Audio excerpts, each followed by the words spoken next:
We're here in Tbilisi, Georgia, where protesters have gathered in front of the governmental administrative office over a newly proposed so-called Russian draft law. On April 17, Georgia's parliament approved the first reading of a bill on foreign agents that has sparked large protests among the population.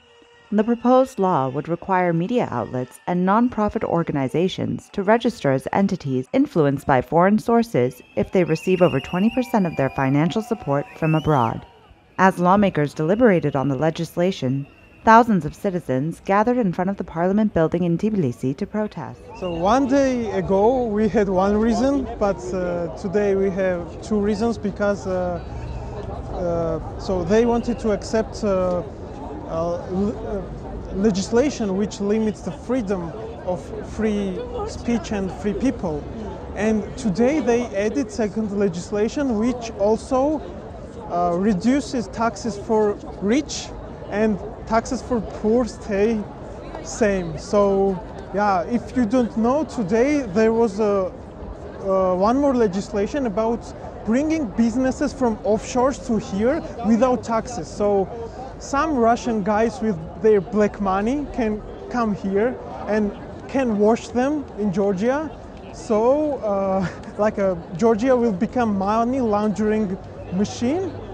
Critics argue that the bill, labeled as the Russian law, poses a threat to Georgia's long-standing ambition to join the European Union. They argue that its resemblance to legislation implemented in Russia since 2012, often condemned for its suppression of free speech, could undermine Georgia's efforts to align with EU standards. In December, Georgia was granted candidate status for European Union membership. Well, we don't want this law. We don't want to be the part of Russia. We don't want to be we don't want to go back to the USSR. We want to be part of the Europe. We want to be part of the European family.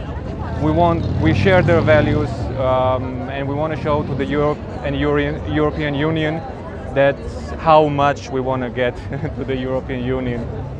The ruling Georgian Dream Party initially introduced the bill for discussion in March 2023, but withdrew it in response to mass protests.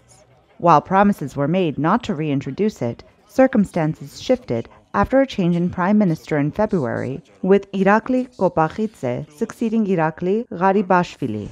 The only alteration in phrasing from the previous draft bill specifies that entities receiving 20% or more of their funding from abroad must register as pursuing the interests of a foreign power rather than as agents of foreign influence.